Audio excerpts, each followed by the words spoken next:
can, it's okay. I'm gonna do a friend poll on my Facebook, and we're gonna talk about to say living single is what made friends. There you go. Like, I'm dead ass serious about that. That's evidence. I love living single. Oh, yeah. Okay. You can like Of both. course, but Okay. living single is it.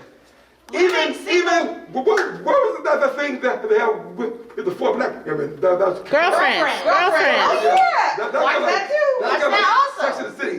Did you guys watch Sex in the City too? I actually did. Let's get started, okay, guys? Let's do it. We're having fun, having a great time. This is Square Biz podcast here. Part 3. Part 3. Part 3. Part 3 here at Florin Square, 2251 Florin Road. We are called, in case you don't know, Just in case. Sacramento's Black Wall Street, because we are 85% black owned, 60% women owned, 100% minority owned. And the owner of the building itself, Tom Donaldson, is African American. So that's a wonderful, wonderful mix, you know? Come on down. This is not your first time here, is it? No, it's not. Fantastic. So you probably done some shopping, right? Oh yes, and my niece has her, she was selling some shoes here, actually, Yep. I think 2 weekends ago. Okay, at the marketplace? Yeah, at the marketplace. Wonderful, Her name wonderful. is Ed. Yeah, Okay, Empire. see, Yes. so we are for the community, of the community, by the community, through the community, down, okay, no, but yeah, it's all about community. Hey, I'm gonna be doing this a lot because it's so mass thing, you know what I mean? This is the first time, and by the way, you look marvelous with the mask. She ready. I look nervous all the time. Let's See, do it. okay. Notice I said with the mask, but anyway, I had to put my fashionable mask away because I can't breathe in this thing. Yes, got sir. it. Oh, okay. But it's real cute. Okay. But I can't breathe in it. So you're not gonna wear the cute mask. No, because I Wow. can't breathe in it. It's cute though. Okay. Breathing's an I important thought function. no. I thought that we suffer for the cause though. We are suffering for the cause by wearing them at all. That's true. That is true. That is true. Can't wear no lipstick. nothing. Right. So I am Aaron Boyce, and you are, Robynne Rose-Haymer. and you are, Keith Dent. and you are. Miss Kula Koenig. Oh wait. So okay, hold on. So I'm Aaron Boyce. Okay, you know. I didn't know. It's for the Listen, you said I was a main event, so I had to give a little something, you know? That's true. Okay. Hi, I'm Aaron Boyce. Okay, that's good. So Why do you get to introduce yourself 3 times? 3 times. because I'm Aaron Boyce. 4. 4 times. Hi, Keith, Aaron Boyce. But anyway, I was reading the news, and the news makes me laugh. It always makes me laugh. But this time, and maybe you guys have a different opinion. I remember when I was young, just a child, I watched this movie called Kindergarten Cop. Oh, I actually know that one. And why did Kindergarten Cop? Kindergarten Cop did not come out when you were a child. Oh, be quiet. I know that one. And Gunsmoke. I like the movie. Wait. I like the movie. Okay. It's an action movie. This guy, he chases bad guys. So Arnold so Schwarzenegger. he pretends to be to be a teacher, right? Right. You know. And I'm thinking, wow, this is a great movie. Now, have you seen it? Yeah. And you've seen it? And you've seen it? Yeah. Did any of you guys, when you watch this movie, say, man, this is just like Birth of a Nation and Gone with the Wind? People, I'm not joking. I read in the news that they have part of the cancel culture is they want to, in fact, they did cancel. In some state, they canceled Kindergarten Cop because they had complaints that it was oppressive, police and terrorizing the children. And I'm like, I don't remember this. I don't even remember. Kindergarten Cop, yes. It was a comedy. It was a comedy.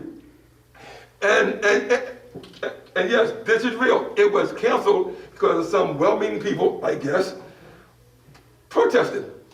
So we're going to have a conversation, not today, but a large conversation about that. But just real quick, what do you think, Ms. Kula, about well before me, there were...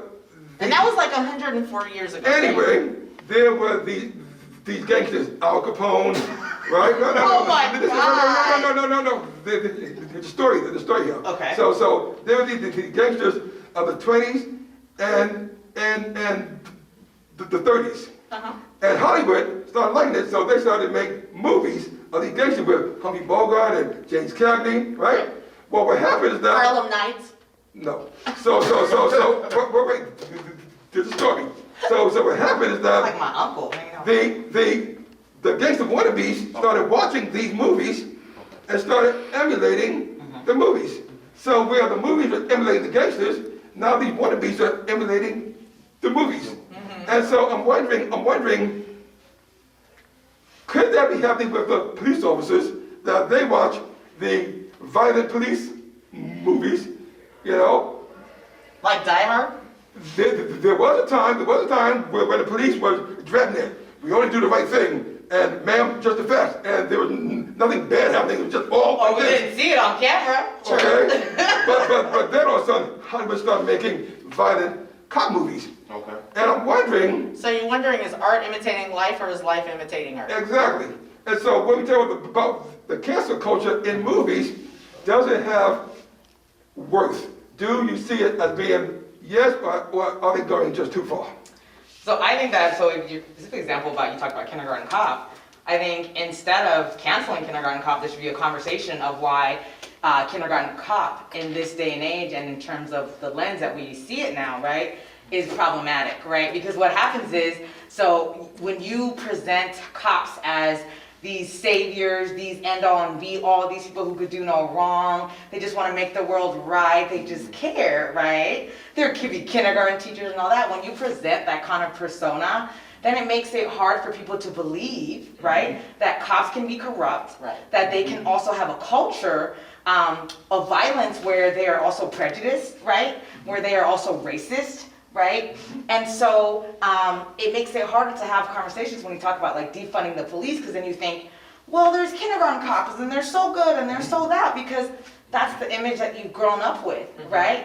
And what is happening this time now is we've actually got images that show us real life, Right. what's happening. And so instead of, for me personally, instead of cancel culture, I think it's more of, let's talk about why this is problematic based on what we know now. We're always evolving, we're always learning. So that's what we can talk about. Because that's what makes things like talking about defunding the police, reallocating resources, difficult for some people to swallow, because then they're like, well, cops, they're there to protect you, you know? But that's not always the image. And I think, to your point, the discourse around why something was a popular movie 30 years ago versus now is the important and most salient point. Obviously, anybody who knows anything about slavery would look back at Gone with the Wind and say, now that's questionable. But when it first came out, the narrative around slavery hadn't been told. There were still history books that basically made it seem as if Africans came to America for indentured servitude. So once you on have... vacation. Or... I hadn't heard that one, but okay. But I will say that the intelligent discourse conversation, or the manner in which we address that, has to be with how we talk to one another, how you frame things. Do we need to take every statue of every historical figure that ever did something wrong down? Probably not, because we wouldn't have very many statues. But do they need to have prominent places in our buildings and in our society? Probably not. It's important for the narrative to be told in the time that you're in. Yeah. So Christopher Columbus didn't find anything. Everybody's pretty clear on that now. But when I was a child, Right. if you'd have told me you were taking away Columbus Day, I'd have been mad, because there are no Right. other holidays in October. Right. So, we need to make sure that this cancel culture is being replaced with an information culture. There you go. Yeah, Exactly. yeah. Absolutely so. And a culture of discourse, right? Absolutely. And Keith? Let me say about the movie that I came up and I watched Adam 12. It was a cop movie. Adam 12. Okay? Nicest cops in the world. All right. But when I turned 15, right, that wasn't the reality. Right? The reality was, right, from 15 to 30, I was their target. Right?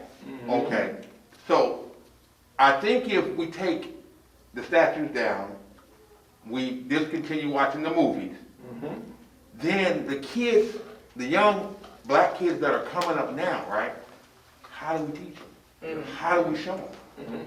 Okay? When I came up, there was a guy my dad gave $20 to every Friday. He went to the local fish fry. He bought fish and he bought some orange sodas. He came back with that food. Every Friday my dad did this. Why? Because at that time we had community. Everybody was your mother. Right. Everybody was your father. You can walk down the street and get 4 or 5 whoopings for you. Now you can't speak to children, Right. But my mother and my father, they read books to me. They showed me pictures, Right. old pictures, and they taught me. My family. So Aaron was in those pictures then. Yes, he was. Okay, My family okay. came from Mississippi. Do not encourage her, but go on. My family came from Mississippi. Okay. They struggled. They worked hard, but they taught us things that they went through. Right. Right? That we're still going through today. So if we take it all away from the kids that are coming up now, how do we teach them?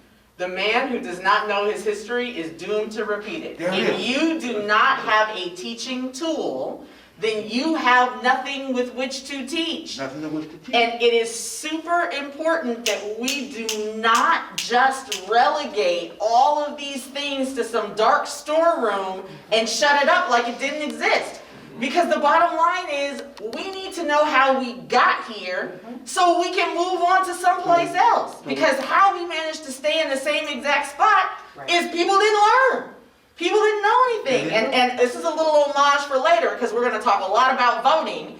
And this is exactly the narrative that I'd like us to drill in about voting. Whenever we say, oh, that's someone else's responsibility, or let someone else cast their ballot, or worse, my vote doesn't count, then that is someone who has no concept of our history.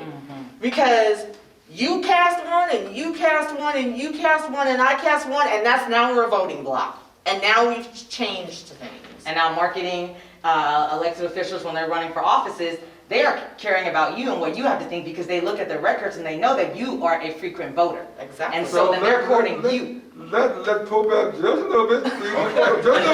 I'm ready to go. Let's talk about it. Let's get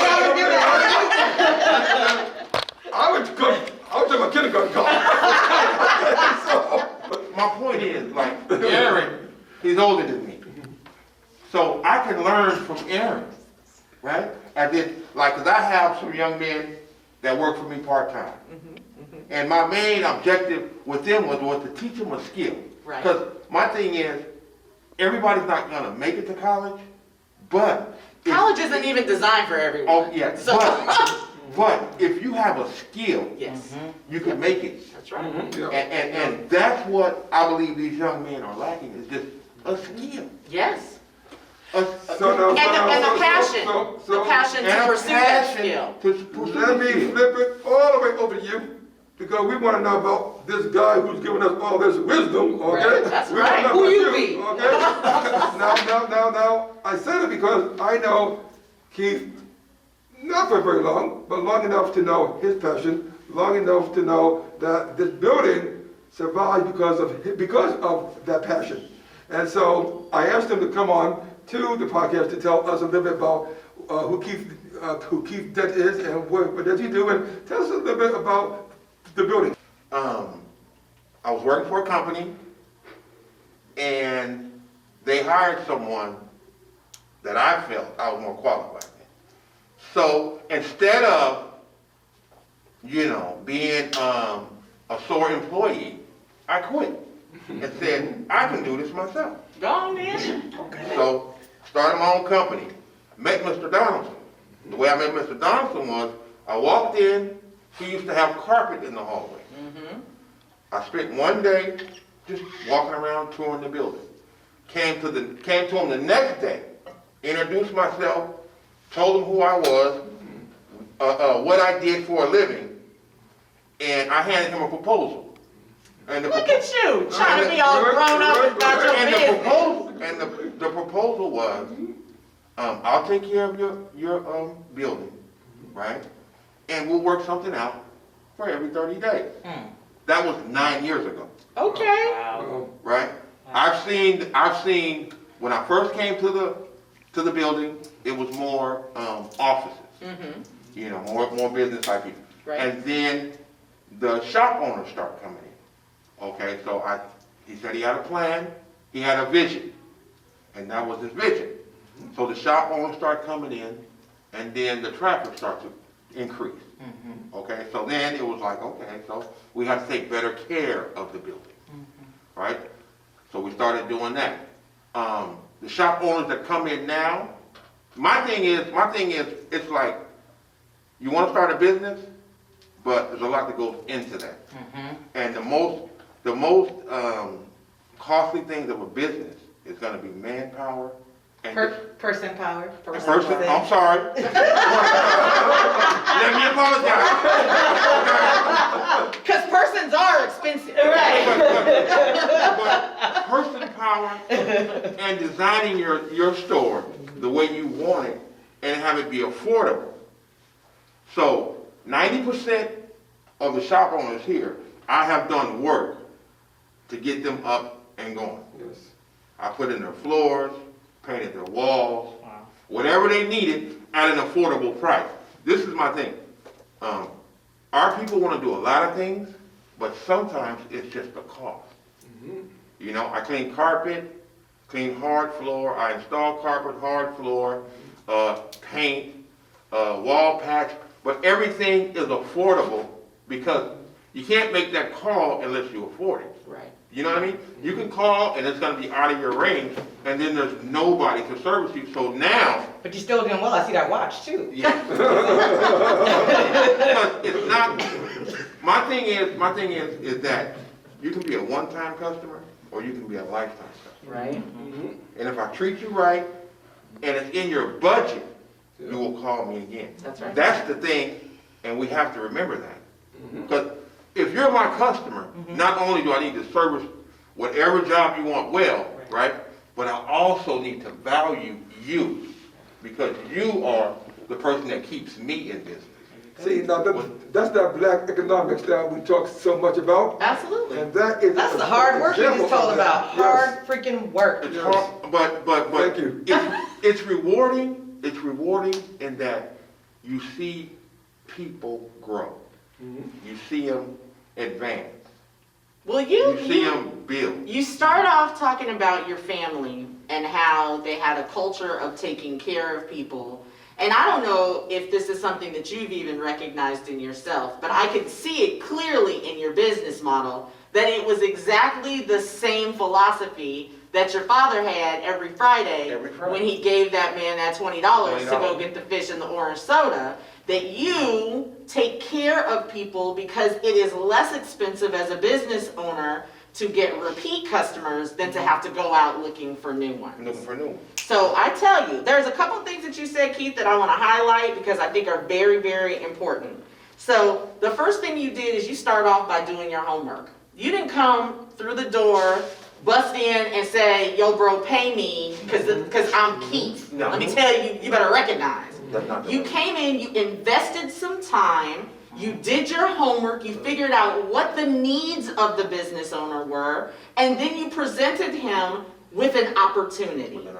You met someone who you were presenting the opportunity to that had a vision. So that's the second part. Because not only do you have to have an opportunity, but that opportunity has to meet a vision. Yeah. And then that third piece that you talked about is making dreams accessible. There are many, many people who have dreams who have absolutely no vehicle by which to get to that place that they're going. But you, sir, are a dream contributor. You're like, tell me what you want to do, and I can tell you how to make that happen. Yeah, because it comes back around, though.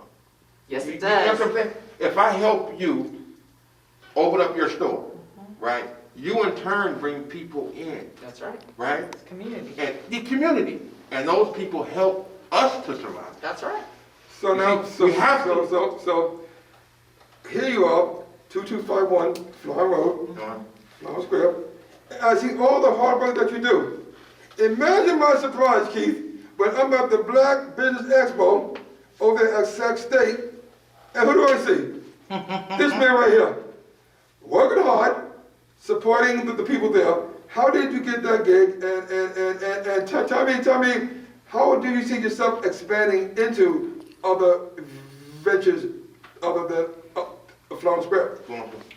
I got that particular job through Aisha, okay. who owns Suggested Ivory. Yes, yes. She knew the gentleman, his name escapes me right now, who was actually running. Rick Warren? Rick Warren. Okay. Who was actually running the Black Expo. I actually did it 2 years in a row. I did one at the fairgrounds, Okay. and the other one at Sac State. There you go. And so she introduced me to him because he had a need, Yes. right? And of course, we hit it off real good, and so I ended up working that job. I also have another building off of Northgate, right, that I do. It's actually, it's a mosque. They have a school there. They have a school there from starting at kindergarten to, I believe, 3rd grade. They're going to expand to go all the way to 12th grade. Yes. But, so because of COVID, they're closed right now. So what I'm trying to do is I'm just building slowly. And as I build, I try to bring on another young man, right, to teach him so he can start working.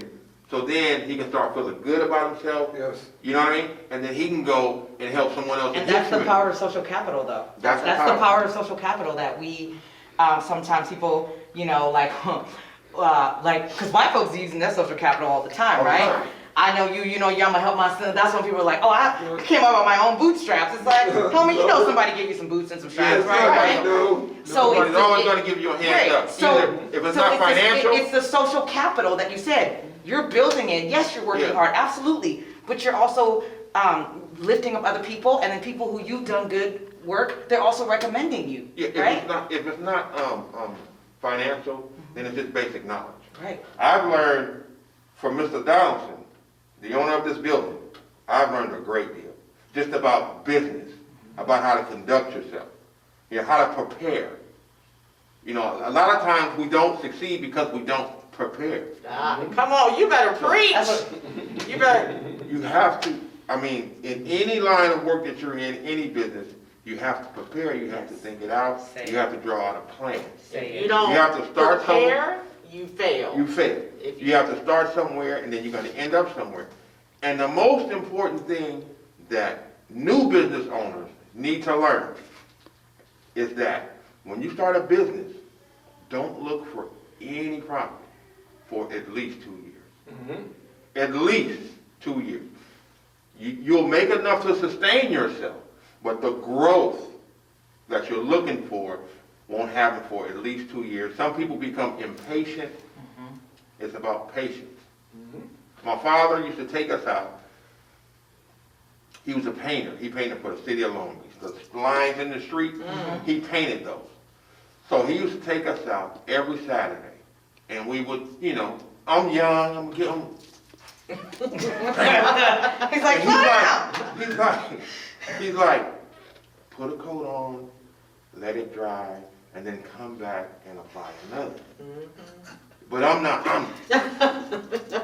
and he would finish before I did, and it would look perfect every time. Only because I didn't have patience. You see?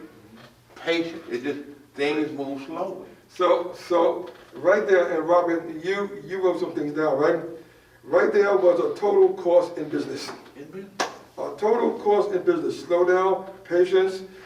I love when you said you walked around here and were checking things out. Oh, absolutely. I know. Do your homework? That's I my know. thing. I'm all about that. I know you mentioned it.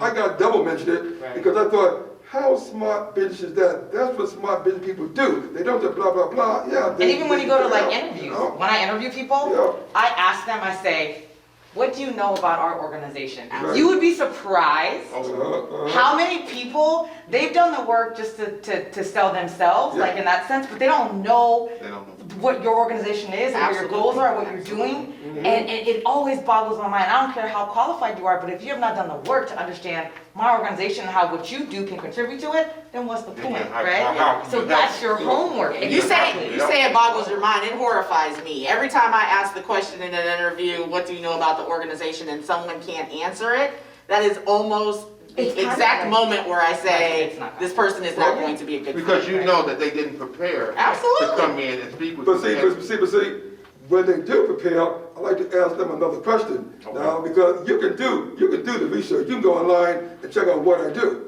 My next question is, why do I do it? Tell me why I do it. And by the way, the job that you want to do, tell me why it's important to me. Oh my God. See, now that takes clarity of thought. We gotta get to the first part first. to connect those dots. You know what I mean? Absolutely, well then that's the ideal candidate era. When we all go operate in the perfect world, those of us who work in nonprofit rarely see that. We're just like, do you know what we do? You know where we are? But I want to get back to Keith and his Okay. wonderful business model, because I have to tell you, as a nonprofit executive that works with young people, I owe you a debt of gratitude, because we spend a lot of time looking for small business owners who are willing to take a risk on some of the young people that we work with. And so I appreciate that, of your own volition, clearly you have this employment training program Yeah. that none of us knew about, that now we're about to blow up, so trust me. Let me say this. I don't look at it as a risk. I look at it as an investment. God bless you. God Because- bless you. Oh! Because, you invest in yourself, but you also have to invest in other people. That's right. Yes. Because my first job, I called this lady like 2 weeks ago. Called her. And she finally called me back. And they brought me in and like, okay, let's go. We were delivering drywall. Yeah, and so we got there and we had to carry it up these stairs. And and I was like, okay, so do I want to quit now? Or after lunch. Right. How many hours do I want on my check? Well, my thing was, I had called this lady for 2 weeks. Right. And she never, every day. And she finally called me and said, so if I quit now, right, I just wasted 2 weeks. 2 weeks. See, and this is You know what I mean? You have a lot of wisdom, sir, and I have to say that I am so appreciative that you have phrased it in this way, because there's a lot of workforce development professionals Yeah. that have said exactly the things that you have said to young people, and it doesn't land. But your metaphor around investment is incredibly powerful, because you are the prize, right? You invested in you. You made those calls week after week after week, and you took the opportunity to pause, because that clearly is, patience is a thing that is a thread that runs through many things you do. Yeah. But you took that pause and you said to yourself, is it worth it to throw away those previous 2 weeks of my life where I was seeking out this opportunity, or am I going to stick this one bad moment out? Because really, if you talk about the time, walking up and down those stairs was Yeah. probably a fraction of the time that the 2 weeks represented. Yeah. And that is one of the things that younger generations need to understand, is that you must find something to invest in, because the time will pass. And you have to stick to it. That's right. You see, a lot of times, like, we forget when we were 21, 19, You better preach. 18. So sometimes when you're dealing with a young person, young man, young lady, and they made the worst mistake in the world, and you just like, you don't know how to deal with it, but you just have to step back and remember, I was once that person's age. Right.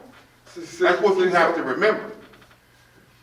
One thing, as we move on, is that you said something profound to me, and I was thinking about how to package that in a motivational poster, right? You know, and it's kind of like, Keithisms. in your business, there'll be some stairs. Do you quit or do you climb them? Okay? Okay? Right. And you climb them, right? Right. Exactly. Thank you, sir. Because if you quit once, you quit every time. Everything. Yeah. Yeah, Keithisms are coming. I mean, I'm like, the Keithisms are The down. Keithisms are coming. Okay, You know, all Keith. right, let me give you an example. You come Okay, here, okay. you're in charge of media. Yes, sir. That's the part you play at the building. Yes. I'm maintenance, Yes. the part I play, right? We never see each other a whole lot. However, we still work together every day. Absolutely. Absolutely. You understand what I'm saying? Yes, yes. But because keep this place clean and maintained is a huge part of marketing. Right. No matter what I do, somebody comes in and the place is a mess, they're gone. It's gone. So yeah.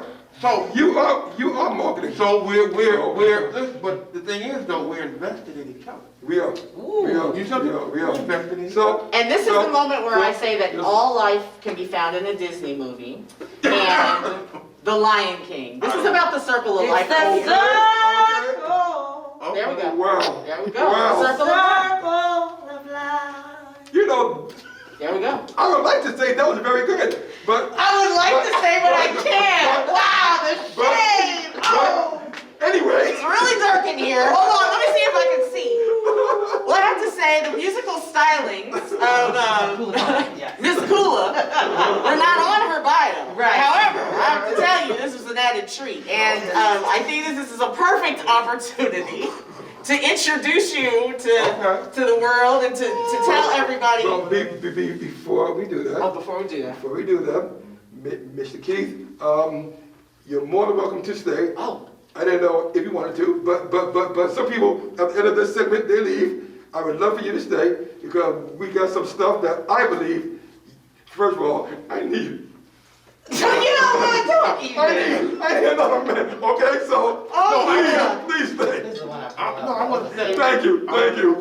Oh boy. I started to move us along, but apparently I needed to check in, so I appreciate So, appreciate please Aaron for keeping me on my manners. It's watch. Aaron's show. Introduce this friend's lover. Okay. Okay. Well, she is a friend's lover. She's my friend. That's right.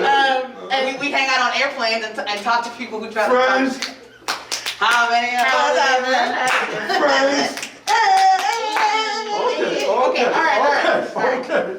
So. This is the music episode. This is clearly the musical version of the Square Biz podcast, and I don't know that we'll ever be able to replicate this with information by Mr. Keith. That's right. Keithisms. That's right. Okay, will you do your job, please? Oh, I'm terribly sorry. Okay. Forgive me for interrupting myself 12 times, Okay. Aaron. Yes. At any rate, this is Kula. Hey. My dear friend and amazing woman. So I just, on a streak of genius, thought about asking her to be here today because of some of the things that we're talking about. But I want to make sure that I don't forget any of the important nuggets of who she is. So I will tell you that this glorious creature who sits before us is the impact director for the United Way California Capital Region, and she directs the Square One project. Yes. And it is an initiative to end poverty through education. So you know she's my sister from another mister because we're all about that education life. But I will also tell you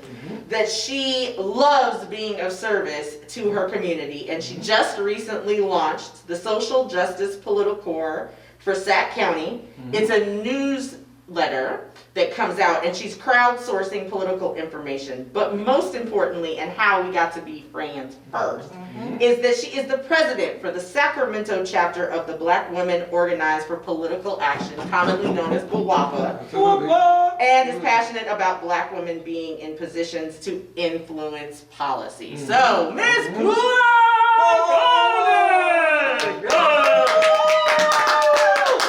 So welcome to the Square Biz podcast. We're happy in like a square kind of. A little bit, yeah. I gotta tell you, know. I gotta tell you something.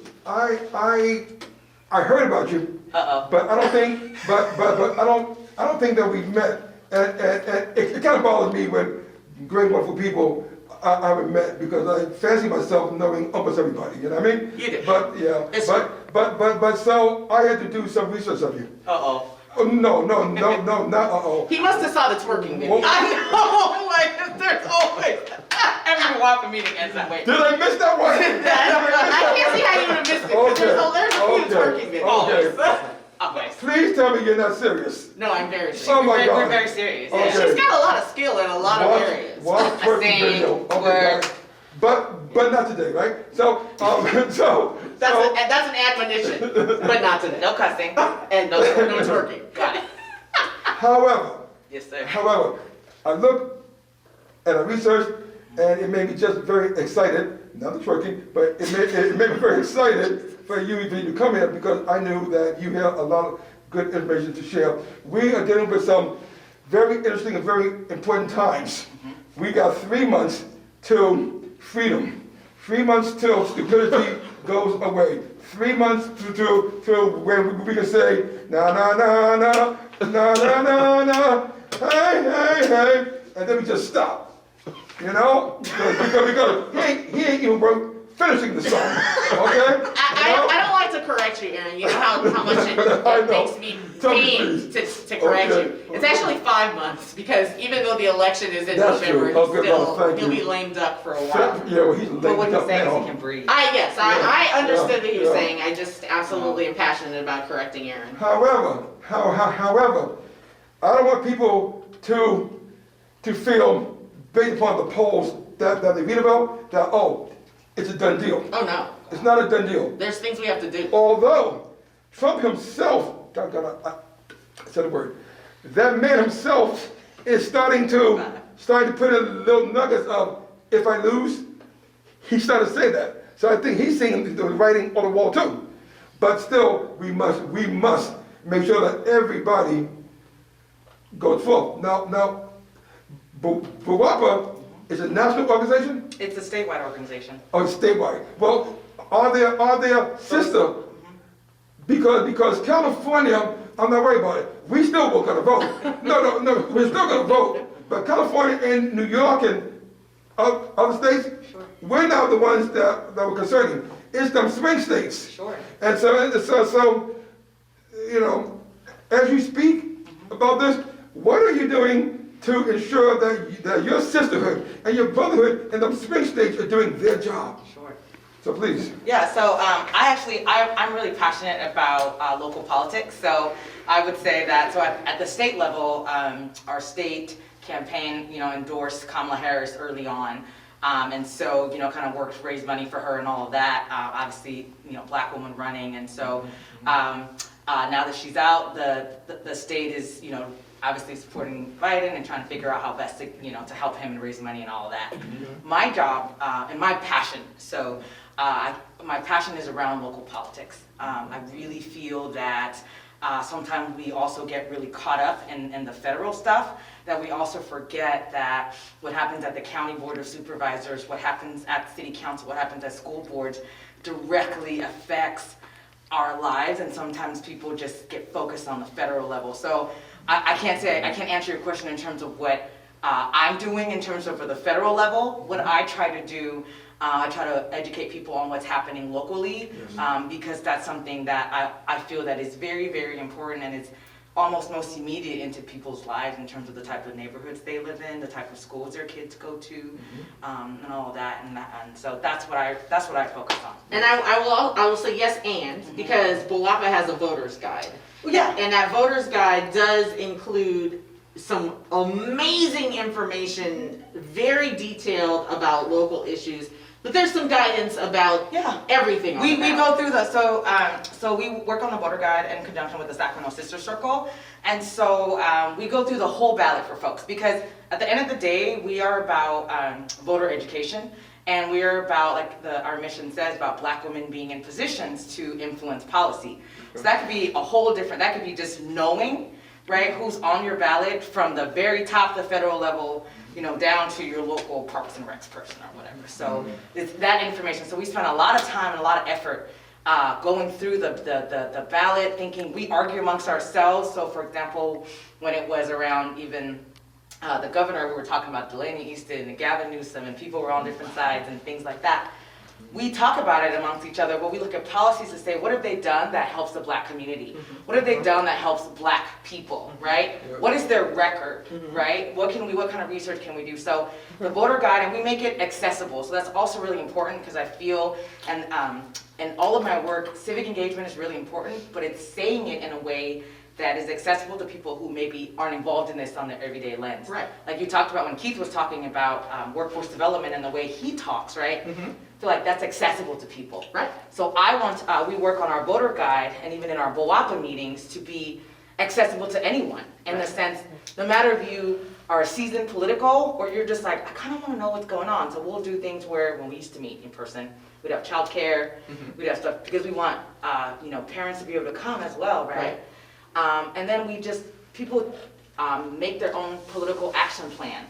They may want to just learn about an issue. They may want to join a board or a commission. They may want to volunteer on a campaign. They may want to run for office, right? But it's a spectrum. And so we want people to get in where they fit in and then move up along if they maybe want to run for office. So we try to make it really accessible because it's about civic engagement and involvement.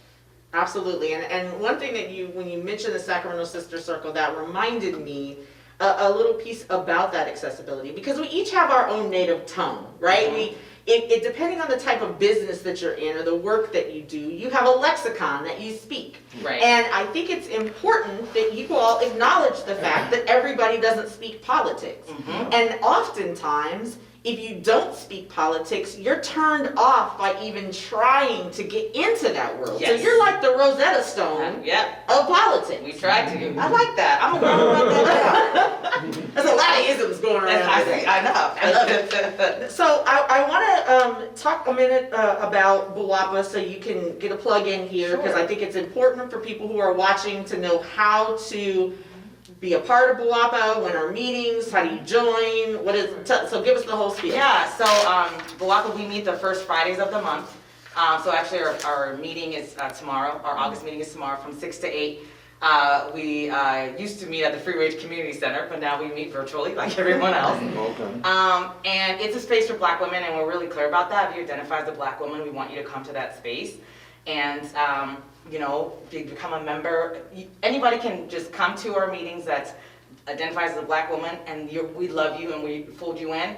Become a paid member, which is $100 for the year, and it helps with things like we do endorsements, we interview candidates and things like that.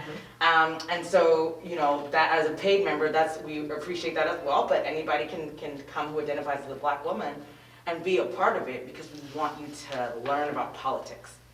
And I don't identify as a Black woman. Am I not invited at all? Or how about any of your events and stuff? Oh yeah, so events, so like for example, we did a fundraiser for Maureen Kraft, who is a BOAPA member. She's running for Elk Grove City Council, right? So we have allies who joined that. We had allies who helped raise money.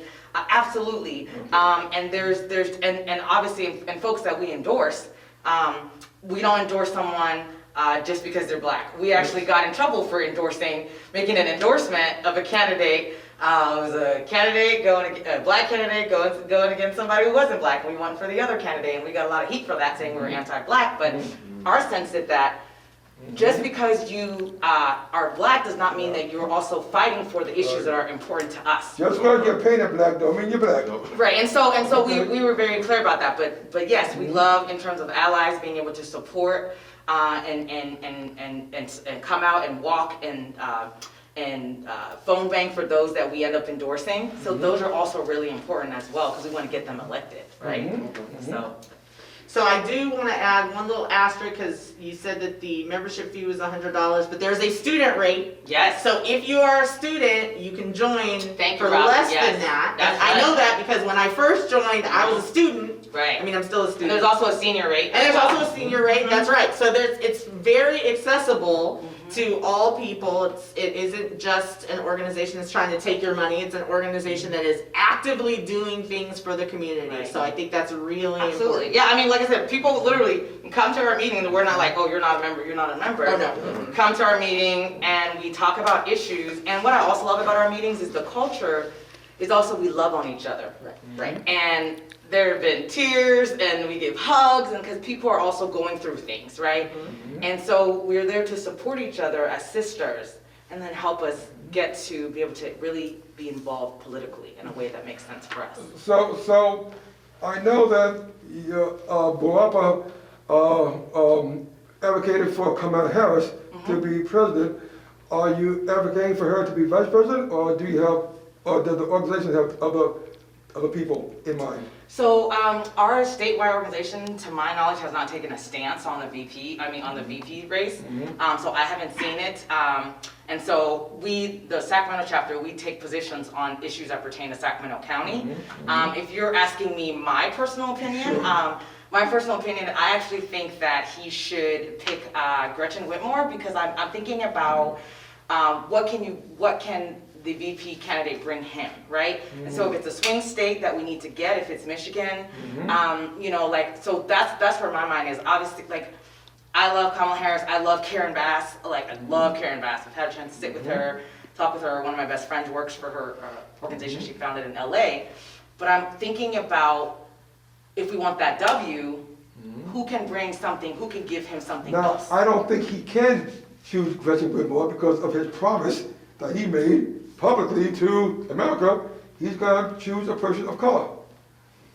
Did he say he was going to? I thought he said he was going to choose a woman. No, he said a woman of color. Huh?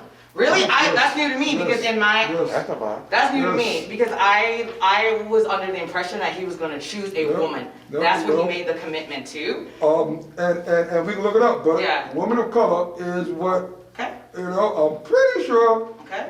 is his thought process. Should he do that, do you have any idea then? Sure. If he did that, then I would probably think Val Demings, because she's from Florida. And again, what I'm thinking about is who can get you what, right? So Florida, again, that's another important state.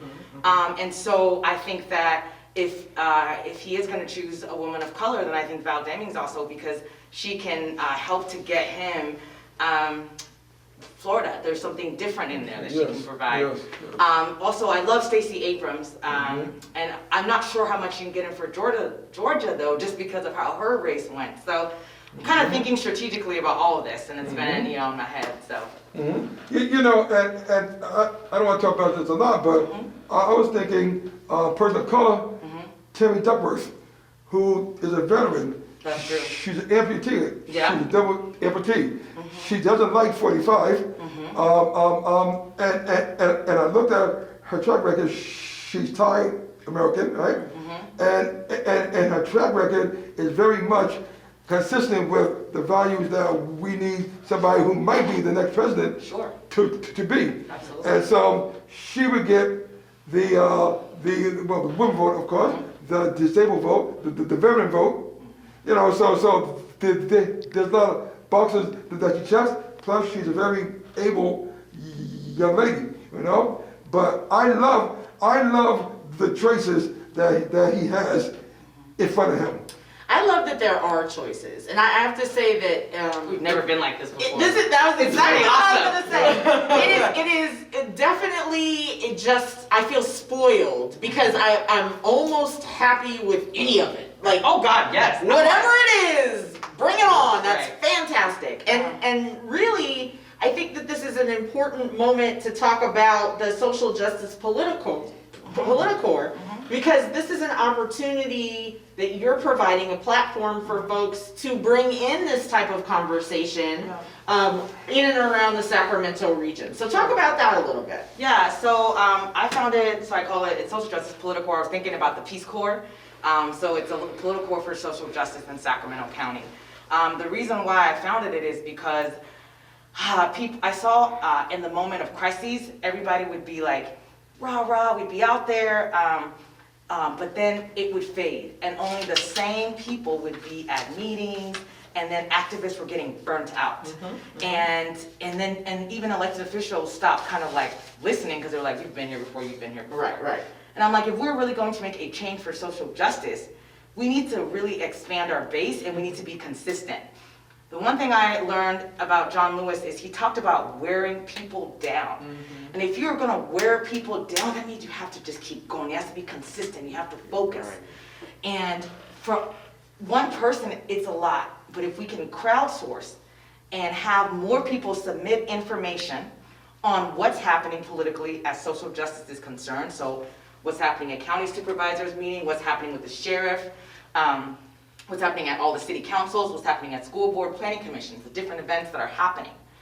If folks can send me that information, right, then me and the team that I have, we actually editorialize and put it together in a social justice report that we put out every 2 weeks to a huge listserv that I've just been going out and getting people to join the listserv so they can, and when you join the listserv, I ask, you know, what meetings do you want to attend? And then also, what do you want to hear about in terms of social justice? And we make it really easy for people to send us information about what's happening, and then we publish it. And the goal is to also then have a report card, a social justice report card before elections. I want this report card, my goal is for it to be as influential as the NRA's report card. Okay. For the other side, because what it is, if you are someone and you see yourself getting an F on the social justice report card, that should mean something for you. Absolutely. Right? And so it's about many hands making light work. So you go to a meeting, you send us information, we publish it. And we ask detailed questions. There's a forum where we ask questions. So it makes it easy for us to put it into a report. And again, it's accessible. The language is fun. We have a social justice spotlight where we spotlight social justice warriors. We have a side eye where we're giving a side eye to people who are obstructing social justice, you know. And then we have a list of meetings and things that are coming up. So I just started it in June, but I'm really excited. We've got like 300 folks on the list that open, read, republish. Right now on our Facebook page, we're doing 7 days of the tyranny of Sheriff Scott Jones. So each day we are highlighting what's happening with Scott Jones because we know what's happening at the county that's coming up in terms of the CARES Act funding, where about 70% of the money is going to the sheriff department. That's insane. Exactly. That's insane and almost criminal. Exactly. So it's getting people to understand that, to show up, to be knowledgeable. Right. So when it comes time to vote, they're not just, oh my God, I don't know anything. Right. It's been consistent. Right. So that's the vision. So I want to make sure that people know Sure. that we are at 2251 Yes. Florin Road, home of Florin Square, Sacramento's Black Wall Street. Absolutely. And you know, we're having fun here. You having fun? Yeah. You're having Keith here, fun. yeah. Okay. You're having fun. I'm having a great time. I'm okay. And do I need to sing for you again? And you're Aaron Boyce. Right. I am Aaron For the Boyce. sixth Yes, I am. Well, she said, not me. And so, but she's right. But I wanted to make sure that we got some contact information. You, sir, we missed that. In Northland Interior Maintenance. I'm sorry, say that again. Northland Interior Maintenance. Okay. Okay. I have cards out front. My number is 916-271-9536. I am listed with the Better Business Bureau. So if you want to go ahead and jump on their site, you can also get my information there. Wonderful, thank you. And do you have a website? I do not have a Okay.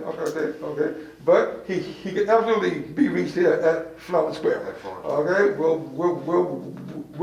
we'll hook a brother or sister up real quick. And Okay. give you the number. And I gave you the number. Yep. And Madame, how will people get in touch with you and your many organizations? So BWAPA, you can just find us. You can find us on Facebook. We're at BWAPA SAC for the Social Justice Political. You can find us at socialjusticesac.org.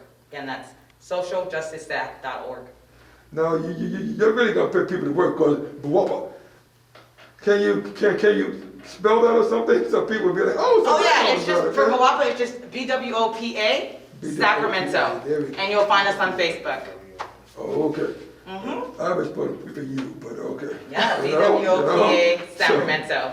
Yep, Wonderful, wonderful. Black women organizing for political action. there you There go. you go. It is an Yeah. acronym. Is that what it is? It's an Yeah, acronym. Sacramento Organized for Okay. Political Action, exactly. He said, yeah, that's That's right, Keith. So you sometimes you gotta spell it out. You don't battle. Literally. So, I love it. so, there is something that I want to get your opinion on, and I'm sorry, you are a powerhouse locally, and I get that.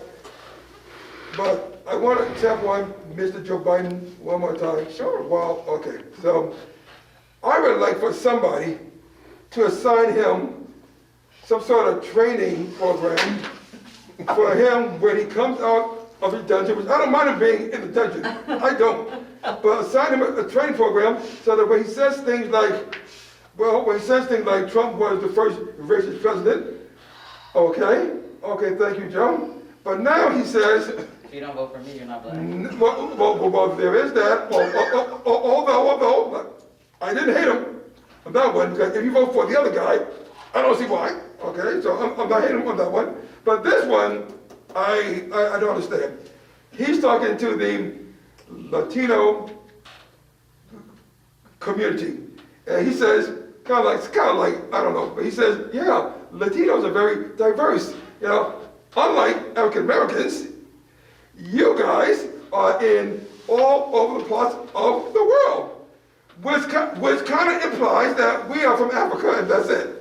Don't we know Latinos, the Afro-Latinos? But see, I'm sorry. doesn't he know that even though we're called African Americans, we too come from all corners of the world. So doesn't mean because someone put him in some kind of training program. So I think the problem actually is this lack of historical context that we talked about previously, or really the lack of the truth that is run pervasive through our history, which is people from all over the world went to Africa, Right. And sourced people, Right, and put them all over and the put them world. all over the world. That part. So there are literally African everythings. Yes. African Cubans, African Haitians, mostly are just African, and also a little bit of Latin. Right. So the thing that if we are, African Alaskans?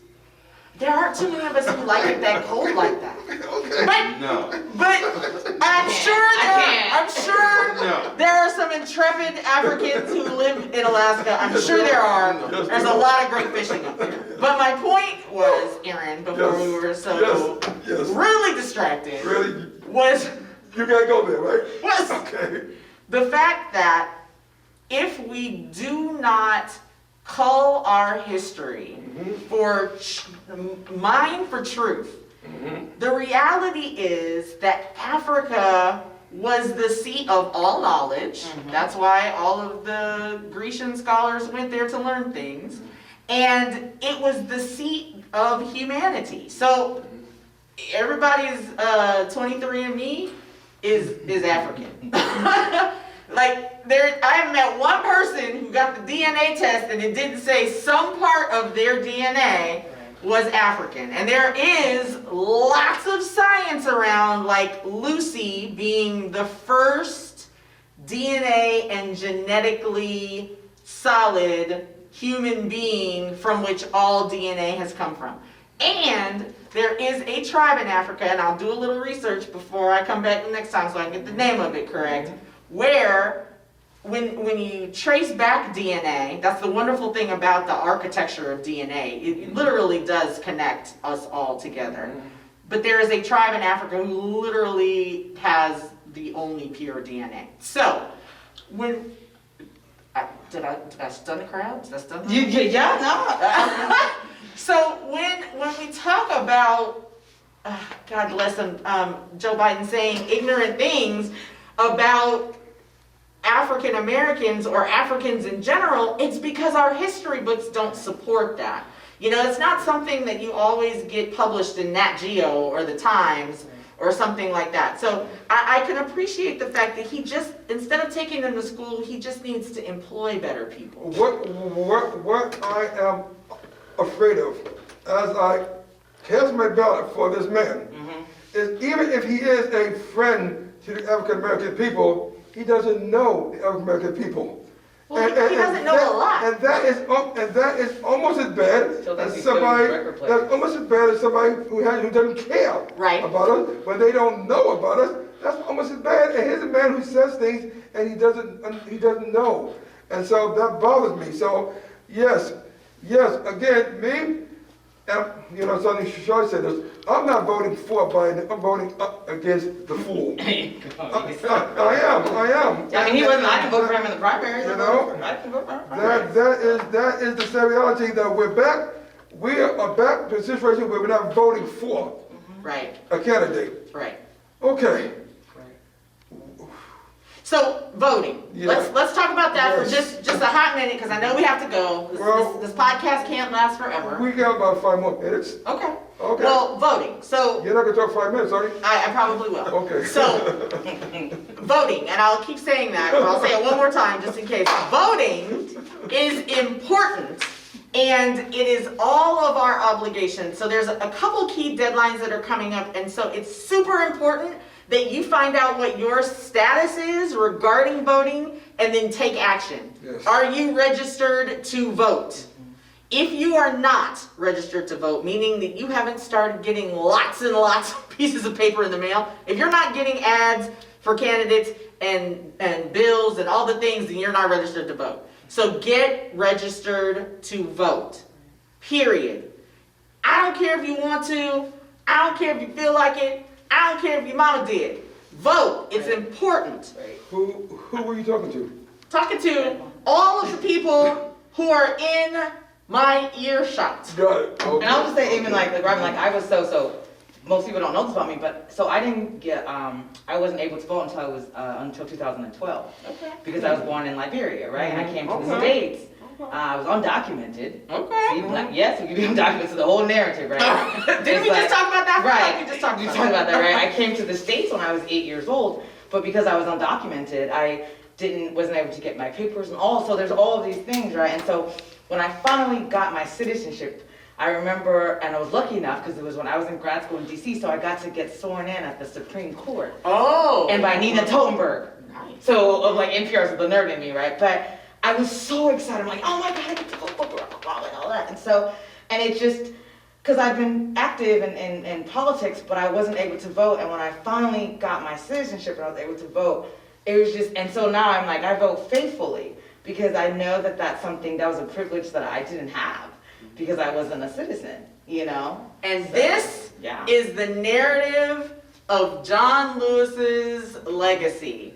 Voting is a privilege. If somebody walked up to you and said, you know, I'm gonna give you this $1 million if you can show me your I voted stickers from the last 5 elections, would you be eligible for $1 million? Good question. See? So it's super important. I didn't keep my stickers.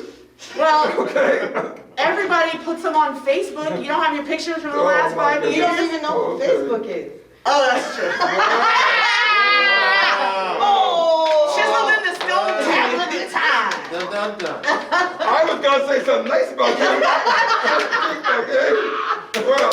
So, Okay. my last word before Aaron invites me to have my last word Yes. is that I want all of us to commit to being registered to vote and understanding how mail-in balloting works. Because lots of us, as you see, we're masked, we're in the midst of the pandemic, wanting to be safe, not wanting to stand in hours and hours and hours of a line, may elect to choose mail-in balloting. You have several options. You can fill your ballot out at home and put 2 stamps on it and drop it in at the post office. Or, if you don't want to go the stamp route, you can take that ballot sealed and signed and drop it off at your polling place. It still counts the same way. So very important that you understand that it requires 2 stamps if you're going to mail it in, and that you need to do so in enough time for that ballot to be counted. Wonderful. My last word. And Keith, do you have one last word? Really wasn't thinking about it. I know. He does that to people all the time, I Keith. do. He does. Stay positive, stay focused, and always remember to work together and help one another. All right, so thank you very much. No. So, Ms. Kula, thank you very much for being our guest. Before you give your last words, Liberia. Now, some things I don't understand. Liberia was founded by Africans, slaves, and freemen who came from America to found a place in Africa, right? Why was- Officially founded, I mean, there were people, obviously native people well, there, yeah, right? right. They just- So I just wanted to, Showed up. So my question is, well, okay, maybe I'm wrong. I thought that little piece of land they named it Liberia. That's what I thought. And so no, they did, but there were people there. so my thing is that why would you be an undocumented person when you're coming from people who were in America?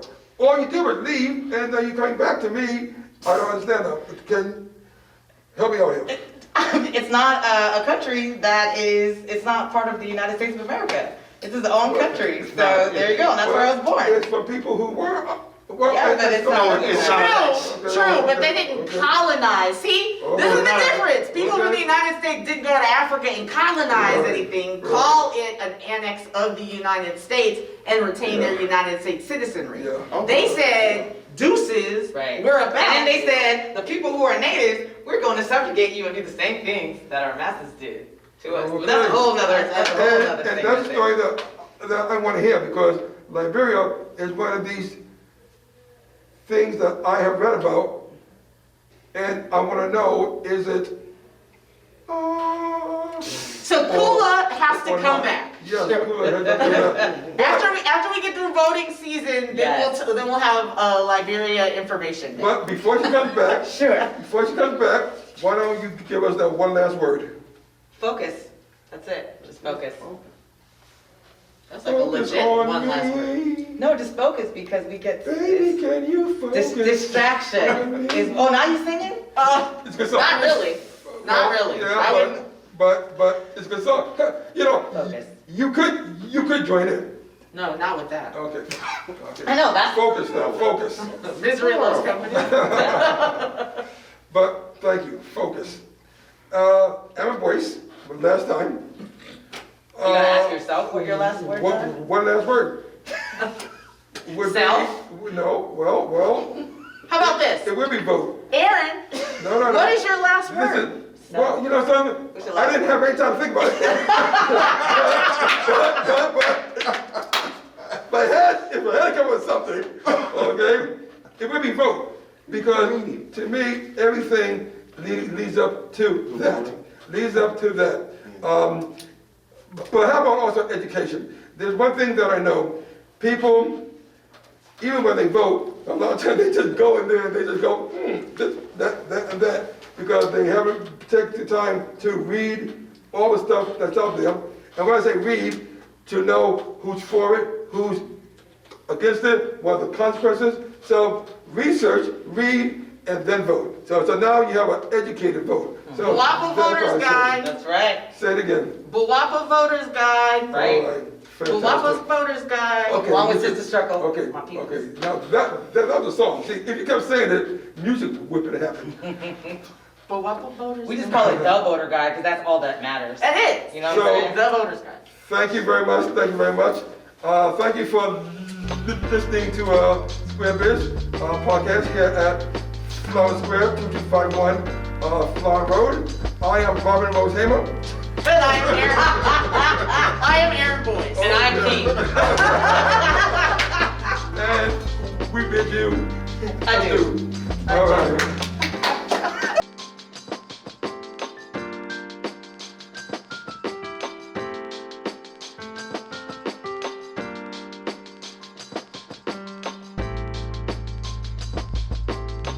Florin Square, where culture meets business.